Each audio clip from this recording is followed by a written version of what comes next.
అందరికీ నమస్కారం. ఇవాళ పోలవరం ప్రాజెక్ట్ గురించి చంద్రబాబు నాయుడు గారు ప్రెస్ మీట్ పెట్టి టోటల్గా ఎక్స్ప్లెయిన్ చేయడం జరిగింది. ప్రతి ఒక్క ఆ ప్రాజెక్ట్లో ఉండే ప్రాబ్లమ్స్, అంటే ఈ వైఎస్ఆర్సీపీ గవర్నమెంట్లో ఈ ప్రాజెక్ట్కి సంబంధించి ఏం నెగ్లిజెన్స్ జరిగింది, ఏం డ్యామేజ్ జరిగింది అంతా కూడా మీడియా ముందు పెట్టడం జరిగింది. అది అయిపోయినాక ఈ సాక్షి టీవీ వాళ్ళు దాన్ని కూడా ఇష్యూ చేయాలని చెప్పి నిన్న కొన్ని రాయడం జరిగింది సాక్షి టీవీలో. ఇవాళ పోలవరం ప్రాజెక్ట్ అనేది ఎంతో ఇంపార్టెంట్ ప్రాజెక్టు మన ఆంధ్రాకి సంబంధించి. ఇవాళ ఆ ప్రాజెక్ట్తో రాయలసీమ అయినా కానివ్వండి, అట్లాగే శ్రీకాకుళం వరకు కూడా వాటర్ పోతాయి. ఇదొక 120 కిలోమీటర్లు విజయవాడ వరకు, అట్లనే శ్రీకాకుళంది 200 కిలోమీటర్స్ చిల్లర కిలోమీటర్లు వాటర్ పోయే ప్రాజెక్ట్ ఇది. ఈ ప్రాజెక్ట్ వల్ల పవర్ జనరేషన్ అయినా కానివ్వండి, అలాగే ఈ ప్రాజెక్టు రావడం వల్ల ఎన్నో ఎకరాలు బాగుపడతాయి. అలాగే రైతులు కూడా వాళ్ళకి సంబంధించిన క్రాప్స్ ఇవన్నీ కూడా చాలా వరకు డెవలప్మెంట్ జరుగుతుంది. అలాంటి ప్రాజెక్టుని ప్రతిరోజు దాని గురించి మేము ఈ 5 ఏళ్లలో వీళ్ళు చేయలేదు. చంద్రబాబు నాయుడు గారు దాన్ని వైట్ పేపర్ కింద రిలీజ్ చేస్తే దాని గురించి కూడా విమర్శలు చేస్తున్నారు. ఇవాళ ప్రాజెక్టు అప్పర్ కాఫర్ డ్యామ్ అయినా కానివ్వండి, లోవర్ కాఫర్ డ్యామ్ అయినా కానివ్వండి, అలాగే డయాఫ్రమ్ వాల్ కూడా ఇవాళ డ్యామేజ్ జరిగింది. ఈ డ్యామేజ్ ఎందుకు జరిగింది? 2019 ఎలక్షన్స్ అయిపోయినాక వైఎస్ఆర్సీపీ గవర్నమెంట్ వచ్చింది. గవర్నమెంట్ వచ్చినాక ఏం చేసింది? రివర్స్ టెండరింగ్ అని చెప్పి కాంట్రాక్ట్ని మార్చేసింది. కాంట్రాక్ట్ని మార్చే టైంలో అక్కడ ఉండే అప్పర్ కాఫర్ డ్యాము దాన్ని ఆల్మోస్ట్ ఫినిషింగ్ స్టేజెస్లో ఉండేది. కాంట్రాక్ట్ని మార్చడం వల్ల అది కంప్లీట్ చేయకపోవడం వల్ల వరదలు వచ్చాయి. 2020లో వరదలు వచ్చాయి. ఆ వరదలు వచ్చినప్పుడు ఏమైంది? ఆ వరదలు వచ్చినప్పుడు ఈ కాఫర్ డ్యామ్ అంతా కూడా డ్యామేజ్ అయిపోయింది. అప్పర్ కాఫర్ డ్యామ్ డ్యామేజ్ అయిపోయి అక్కడ ఉండే ఇసుక, అంటే ఇప్పుడు ఏమవుతుందంటే upper copper dam lower coffer dam మధ్యలో చాలా వరకు ఇసుక ఉంది. అంటే 300 ఫీట్ల నుంచి 400 ఫీట్ వరకు ఇసుక ఉంది. దానివల్ల మనం ఏం చేస్తున్నాం? డైఫ్రమ్ వాల్ కట్టి అక్కడ వాటర్ని డీవియేట్ చేస్తున్నాం. ఆ డైఫ్రమ్ వాళ్ళు అప్పర్ కాఫర్ డ్యామ్ వాళ్ళు ఇవాళ డ్యామేజ్ అయిపోయింది. ఇవాళ రెండు డ్యామేజ్ అవ్వడం వల్ల టోటల్ ప్రాజెక్ట్ అనేది చాలా ఇబ్బందిలో పడిపోయింది. ఎందుకంటే ఇవాళ డైఫ్రమ్ వాల్ అనేది మెయిన్ ఇంపార్టెంట్ వాల్. ఆ వాలే ఆపుతుంది మనం వాటర్ని డీవియేషన్ చేసి స్పిల్వే నుంచి వాటర్ పోవడానికి ఆ వాలే ఆపుతుంది. ఇవాళ ఆ వాల్ కూడా డ్యామేజ్ జరుగుతుంది.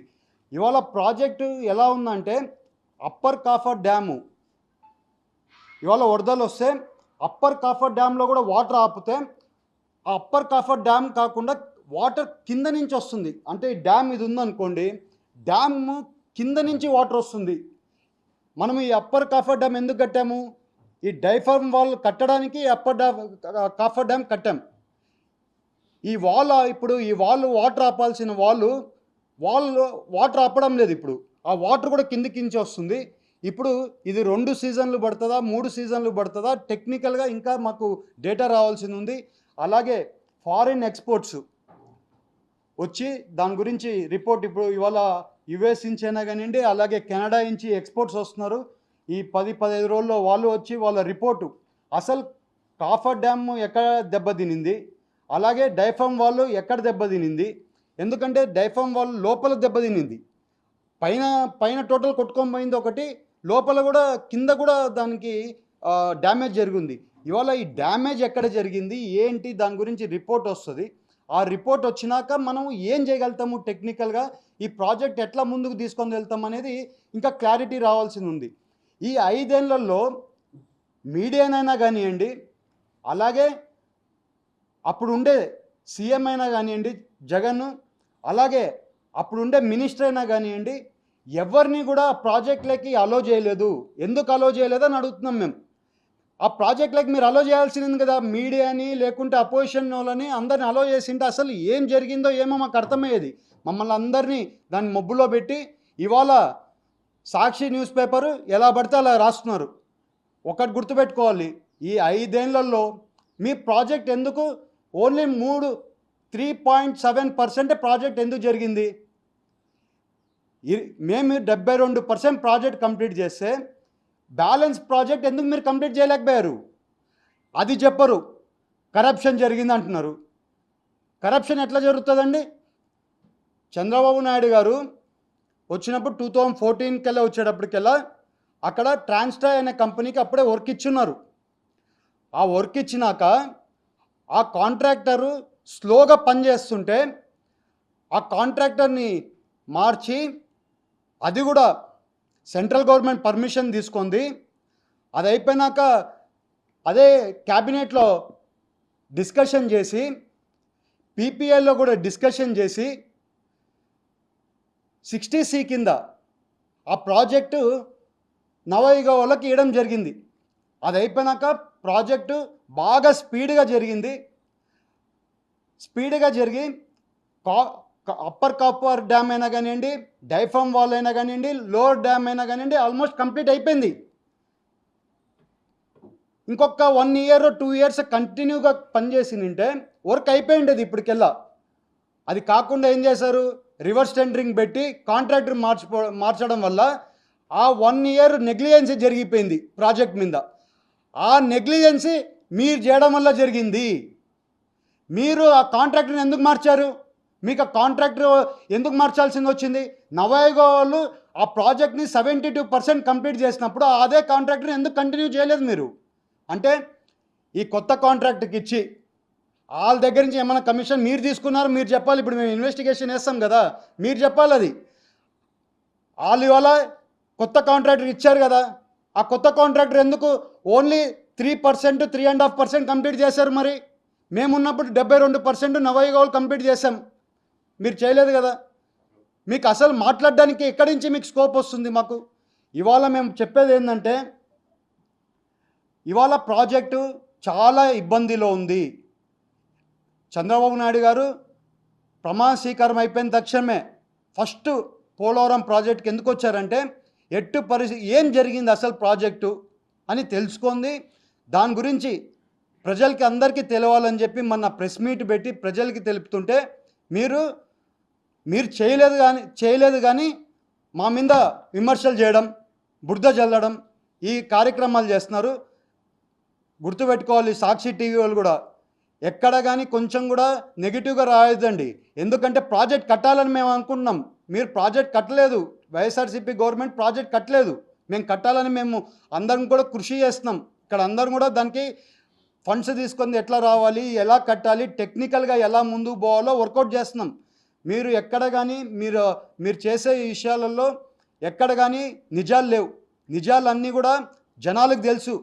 అందుకని మిమ్మల్ని ఇంట్లో కూర్చోబెట్టారు, మమ్మల్ని ప్రాజెక్టులు కట్టమని, మన రాష్ట్రాన్ని అభివృద్ధి చేయమని మమ్మల్ని కూర్చోబెట్టారు. ఇవాళ సాక్షి వాళ్ళు ఏమంటారండి? ఎన్నో విమర్శలు. ఇవాళ మీరు ఎందుకు చెప్తున్నారు? వాస్తవానికి అసలు చంద్రబాబు నాయుడు గారి వల్ల పోలవరం ప్రాజెక్టు విధ్వంసమైంది, ఆయన పాలనలో ఏమాత్రం కూడా పనులు ముందుకు సాగలేదు అనేటువంటి వార్తలు కూడా పత్రిక రాస్తుంది. అంటే అండి, పోలవరం ప్రాజెక్టు 2014 వరకు 5 to 6% ప్రాజెక్ట్ అయిందండి. 2019 కల్లా ప్రాజెక్టు 72% కంప్లీట్ అయింది. అంటే 5 ఏళ్లలో ఆల్మోస్ట్ 68% ప్రాజెక్ట్ కంప్లీట్ అయింది. వీళ్ళ హయాంలో ఎంత కంప్లీట్ అయింది? వీళ్ళ హయాంలో 3.87% కంప్లీట్ అయింది. అంటే వీళ్ళు పని చేస్తున్నారా? ఊరిక విమర్శలు చేయడం కాదు కదండి, పని చేశారా? మేము ఇవాళ చేసామని చెప్తున్నాం. ఇవాళ మేము ప్రాజెక్ట్ కూడా కంప్లీట్ చేస్తాం. ఇవాళ డ్యామేజ్ ఎక్కడ జరిగింది? డైఫ్రామ్ వాళ్ళు ఆర్ట్ ఏదానికి ప్రాజెక్ట్కి, అలాంటిది ఆ ప్రాజెక్టే, ఆ డ్యామ్, ఆ స్ట్రక్చరే ఇవాళ ఇబ్బందిలో పడుతుంది. ఆ స్ట్రక్చర్ ఎలాగ కరెక్షన్ చేయాలో ఇవాళ ఎక్స్పర్ట్స్ వచ్చి చెప్పే వరకు దాని క్లారిటీ రావట్లేదు. నేను అదే చెప్తున్నాను, కంపల్సరీ వచ్చే సంవత్సరాల్లో ప్రాజెక్ట్ కంప్లీట్ చేస్తాం. ఇవాళ మీకు ఎందుకు చెప్తున్నా అంటే, ఇవాళ యాక్చువల్ రియాలిటీ ప్రాజెక్ట్లో ఉంది. ఇది ఈ గవర్నమెంట్ చేయలేదు కాబట్టి మేము ఎలా చేయాలి, ఏం చేయాలో వర్కౌట్ చేస్తున్నాం. ఇవాళ వచ్చే ఏళ్ళల్లో మేము ప్లానింగ్ కూడా ఇస్తాం, ఈ ప్రాజెక్ట్ ఎట్లా కంప్లీట్ చేస్తాం, ఏ ఏ టైంలలో ఏమేమి వర్క్ చేస్తామని కూడా క్లారిటీ ఇస్తాం ఈ ఎక్స్పోర్ట్స్ వచ్చిపోయినాక. కమిషన్ల కోసమే ప్రాజెక్టు వ్యయాన్ని పెంచారు. అసలు వాళ్ళు ఖర్చు చేసింది చాలా తక్కువ, కానీ ఖర్చు ఎక్కువ చేసినట్టు చూపిస్తున్నారు. కమిషన్ల కోసమే పోలవరం ప్రాజెక్టు అంచనాలు పెంచారనేది కూడా వైసీపీ నేతలు కానీ వారికి సంబంధించిన పత్రిక రాస్తున్న వార్తలు. ఒకటి తెలుసుకోవాలండి, పోయినసారి ఇరిగేషన్ మినిస్టర్ చెప్తున్నాడు ఈ ప్రాజెక్ట్ గురించి ఆయనకి ఇప్పటివరకు అర్థమే కాలేదని చెప్తున్నాడు. అలాగే ఈ సాక్షిలో కూడా అర్థమైనట్లేదు ప్రాజెక్టు. ఏమైందంటే అండి, 2013లో ల్యాండ్ యాక్ట్ వచ్చింది. దాని బిఫోర్ ఈ ప్రాజెక్ట్ కాస్ట్ 6,000 కోట్లో 7,000 కోట్లో R&R ప్యాకేజ్కి ఇవ్వాల్సింది ఉంటే, ల్యాండ్ యాక్ట్ వచ్చినాక 2013లో ల్యాండ్ యాక్ట్ వచ్చినాక ఈ ప్రాజెక్టు R&R ప్యాకేజ్ వాల్యూ 33,000 కోట్లకు పోయింది. అలాగే ఇవాళ ఈ ప్రాజెక్టు అదే 2019లోనే కంప్లీట్ చేసిందంటే 2020 లోపల కంప్లీట్ లేకుంటే 21లోకి కంప్లీట్ చేసిందంటే ఈ ప్రాజెక్ట్ వాల్యూ 4,000 కోట్లే. ఇంకా అంటే నేను అనేది డ్యామ్ది R&R ప్యాకేజ్ 33,000 కోట్లు ప్లస్ డ్యాము ఒక 4,000, ఏది పోలవరం ప్రాజెక్ట్ ఇంకొక 4,000 5,000 అంటే కంప్లీట్ అయ్యింది. ఇవాళ అదే ప్రాజెక్ట్ కంప్లీట్ చేయాలంటే ఇవాళ ఆ కాస్ట్ ఇంక్రిమెంట్ అయినా కానివ్వండి, దానికి ఎస్కలేషన్ అయినా కానివ్వండి, ప్రతి ఒక్కటి పెరిగిపోయింది. ఆటోమేటిక్గా ఇవాళ మీరు చూస్తే స్టీల్ వాల్యూ ఉందండి, సిమెంట్ వాల్యూ ఉంది.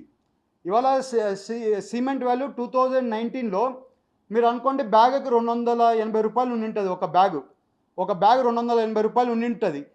ఇవాళ దానికి ఎస్కలేషన్, దానికి ఇంక్రిమెంట్ ఆఫ్ ప్రైస్ దానికి ఇవాళ 480 రూపాయలు ఉంటుంది. ఆటోమేటిక్గా ప్రాజెక్ట్ వాల్యూ పెరిగిపోయింది కదా. ఆ రకంగానే 2009లో ప్రాజెక్టు కంప్లీట్ చేయకుండా అప్పుడు 2019 నుంచి ఆల్మోస్ట్ 2009 నుంచి 2014 వరకు ప్రాజెక్టు కంప్లీట్ చేయకుండా ఉంటే ఆ ప్రాజెక్టు వాల్యూ పెరిగిపోయినాక 14లో వచ్చినాక మళ్ళీ దాని వాల్యూ ఆటోమేటిక్గా పెరిగింది. ఎందుకంటే ఈ ల్యాండ్ యాక్ట్ రావడం వల్ల, R&R ప్యాకేజ్ పెరగడం వల్ల, అలాగే ఈ సిమెంట్ స్టీల్ ఈ రేట్ పెరగడం వల్ల ఆ 4 ఇయర్స్లో పెరిగింది. ఇంకోటి చూడాలి మీరు, ఎందుకంటే ఆ రోజు ఏం చేశారంటే జలశక్తి ఒక పిటిషన్ హైకోర్టులో వేసింది, దీని గురించి కరప్షన్ జరిగిందని హైకోర్టులో వేసింది. వేస్తే హైకోర్టులో కూడా ఎక్కడ కానీ కరప్షన్ జరగలేదని అదే యూనియన్ మినిస్టర్ ఆఫ్ జలశక్తిలో క్లారిటీ వచ్చింది. వాళ్ళే చెప్పారు ఎక్కడ కానీ కరప్షన్ జరగలేదు. వీళ్ళు చెప్పింది మాత్రంగా అది ఎక్కడ కానీ కరప్షన్ జరగలేదని, వీళ్ళని మాత్రం కరప్షన్ జరిగిందని వీళ్ళంటే మాత్రం అది ఎక్కడ కానీ ఇది కాదు. ఇవాళ హైకోర్టు చెప్పింది ఎక్కడ కానీ కరప్షన్ జరగలేదని. ఊరికనే మాట్లాడతారండి, ప్రాజెక్ట్ కంప్లీట్ చేయలేదు. ఇవాళ ఇంకోటి ఏమంటున్నారు, ఫాల్స్ స్టేట్మెంటు. ఇంకోటి ఏమంటున్నారు, సాక్షి వాళ్ళు ఏమంటున్నారు, డబ్బులు లూటీ చేసేసారంట ప్రాజెక్ట్లో. ఇవాళ లూటీ చేయడానికి ప్రాజెక్ట్లో ఎక్కడైనా కానివ్వండి, ప్రాజెక్ట్లో నవాయిగా వాళ్ళకి ప్రాజెక్ట్ వచ్చినాక ప్రాజెక్ట్ 72% అయితే వాళ్ళకి రావాల్సిన పేమెంట్లు కూడా ఇవ్వకుండా రివర్స్ టెండరింగ్ వేరే వాళ్ళకి ఇస్తే వాళ్ళు ఇవాళ వరకు ఒక క్వశ్చన్ కూడా చేయకుండా వాళ్ళు వెళ్ళిపోయారు. అట్లాంటిది వాళ్ళకి లూటీ జరిగిందని మీరు ఎట్లా అంటారండి? ఊరికనే విమర్శలు చేయకూడదు. ఇవాళ ప్రాజెక్ట్ కంప్లీట్ చేయడానికి మేము అన్ని ప్రయత్నాలు చేస్తున్నాం. మేమైనా కానివ్వండి, ఢిల్లీలో ఎంపీగా ఏలూరు పార్లమెంట్ పోలవరం సంబంధించి మేము ఢిల్లీలో దీని గురించి డిస్కషన్ చేస్తాం. అలాగే చంద్రబాబు నాయుడు గారు కూడా అందరు ఇంజనీర్లతో కూర్చొని ఆయన కూడా టోటల్గా వర్కౌట్ చేస్తున్నారు. ఇవాళ ఈ ప్రాజెక్ట్ గురించి బాగా తెలిసి ఉండేది ఎవరో ఉన్నారంటే అది ఒక చంద్రబాబు నాయుడు గారు ఒక్కరే. ఇవాళ ప్రాజెక్ట్ కంప్లీట్ చేయాలన్నా కూడా చంద్రబాబు నాయుడు గారు వల్లనే అవుతుంది. ముఖ్యమంత్రిగా బాధ్యతలు చేపట్టినట్టునే చంద్రబాబు నాయుడు గారు పోలవరం ప్రాజెక్టు సందర్శించారు. ఆ తర్వాత పోలవరం ప్రాజెక్టు పైన శ్వేతపత్రం విడుదల చేశారు. ఇవాళ నుంచి అంతర్జాతీయ నిపుణుల బృందం కూడా పోలవరం ప్రాజెక్టు అంటే మీ ప్రభుత్వం అధికారంలోకి వచ్చిన తర్వాత మళ్ళీ తిరిగి చంద్రబాబు నాయుడు గారు బాధ్యతలు చేపట్టిన తర్వాత ప్రాజెక్టు నిర్మాణాన్ని పరుగులు పెట్టించేటువంటి ప్రయత్నం జరుగుతుందని భావించవచ్చా? 100% అండి. ఇవాళ ప్రాజెక్ట్ గురించి టోటల్గా ఫస్ట్ టెక్నికల్ ఏమేమి డ్యామేజ్ జరిగింది ఏంటంటే టెక్నికల్ వచ్చేస్తే ఆ డిపిఆర్ వచ్చేస్తే ఆ డిపిఆర్ని బేస్ చేసి కాస్టింగ్ కట్టాలి. ఆ కాస్టింగ్ కడితే మాకు కూడా కాస్టింగ్ తెలిస్తే దాన్ని బట్టి ఆ కాస్టింగ్ మన సెంట్రల్ గవర్నమెంట్ నుంచి ఫండ్స్ తీసుకొని వచ్చి ఆ ప్రాజెక్ట్ని ఇంకొక ఎట్లా ఫాస్ట్గా పికప్ చేయాలి. ఎందుకంటే ఇక వరదలు ఇప్పుడు మళ్ళీ వర్షాలు వస్తే ఇంకా వాటర్ ఇవన్నీ ప్రాబ్లం వస్తుంది. మన ప్రాజెక్టు ఏది చేయాలన్నా కూడా డిసెంబర్ వరకు ఆగాల్సిందే. ఎందుకంటే వాటర్ ఆగి ఉంటుంది. మనం వాటర్ ఉన్నప్పుడు పని చేయలేం కాబట్టి డిసెంబర్ వరకు ఆగాల్సిందే. ఆ డిసెంబర్ వరకు టోటల్గా ప్రాజెక్టు ఎలా చేస్తాం ఏం చేస్తాం అనేది ఇది వస్తుంది. ఈసారి ఫాస్ట్గా పని మీకు అవన్నీ కూడా క్లారిటీగా వచ్చే రోజుల్లో చెప్తామండి. ఈసారి ప్రాజెక్ట్ 100% ప్రాజెక్ట్ ఫాస్ట్గా చేస్తామని మీ అందరికీ తెలుపుతున్నాను. ఈ సాక్షి టీవీ వాళ్ళు ఏమేమి చెప్తున్నారో అన్నీ కూడా అబద్ధాలు. జనాలు మీరు చెప్పిన అబద్ధాలు అన్నీ కూడా విన్నారు. అందుకే మమ్మల్ని హై మెజారిటీగా 164 సీట్లు ఇచ్చి మమ్మల్ని గెలిపించి ఈ క్యాపిటల్ రీజన్ జోన్ అయినా కానివ్వండి, పోలవరం ప్రాజెక్ట్ అయినా కానివ్వండి, ప్రతి ఒక్క సమస్య ఆంధ్రాలో ఉండేటి సమస్యలు అన్నీ కూడా చంద్రబాబు నాయుడు గారు గవర్నమెంట్ అయితేనే తీర్చగలుగుతుందని జనాలు మ్యాండేట్ ఇచ్చారు. కొన్ని రోజులు ఆగండి, మీరు విమర్శలు చేయకముందు కొన్ని రోజులు ఆగండి. పోలవరం ప్రాజెక్ట్ ఏం చేస్తున్నామో ఏంటో వచ్చే సంవత్సరం కల్లా మీకు ఒక క్లారిటీ వస్తుంది. అది అయిపోయినాక మాట్లాడదాం. ఎక్కడ కానీ జనాలను అందరినీ కోరుకుంటున్నాను, ఈ సాక్షి టీవీ వీళ్ళందరూ చేసే విమర్శలను ఎక్కడ నమ్మొద్దండి. ప్రతి ఒక్కటి పోలవరం ప్రాజెక్టు కంప్లీట్ చేయడం కోసమే మేము అందరం కూడా కష్టపడుతున్నాం. చంద్రబాబు నాయుడు గారు అయినా కానివ్వండి, ఎంపీస్ అయినా కానివ్వండి, మినిస్టర్స్ అయినా కానివ్వండి, పార్టీ అయినా కానీ ప్రతి ఒక్కరం కష్టపడుతున్నాము. అలాగే ఇవాళ ఎన్డీఏ గవర్నమెంట్ మనతోనే ఉంది కాబట్టి నిధులు కూడా తీసుకొని వచ్చి ఈ ప్రాజెక్ట్ని డెవలప్ చేసి ఈ ప్రాజెక్ట్ని కంప్లీట్ చేసి నీళ్ళు ఇచ్చే బాధ్యత టీడీపీ గవర్నమెంట్ తీసుకునింది. అదే మాట మీద మేము కంప్లీట్ చేస్తామని మీ అందరికీ తెలుపుకుంటూ అందరికీ నమస్కారాలు.